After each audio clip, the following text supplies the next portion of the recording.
ya. Nanti ada kabaret-kabaretnya juga yang biasa mungkin udah pernah melihat Golden Boy ya.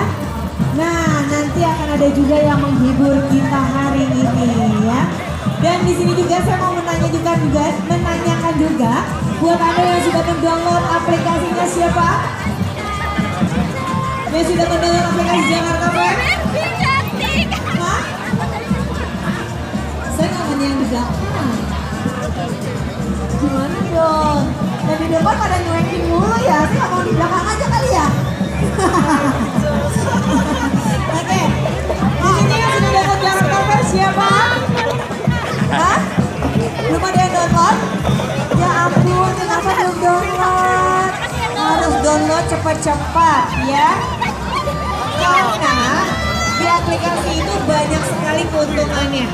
Dan salah satunya yang pasti dinanti-nanti oleh ibu-ibu nih biasanya ya adalah grand prize.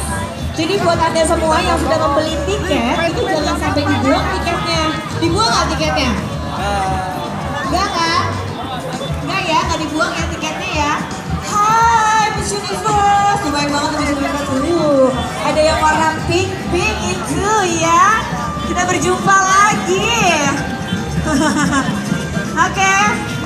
Hai guys, lagi di yang sudah PRJ mendownload atau belum yang warna-warni mendownload karnaval buru-buru deh ya 2019. mendownload.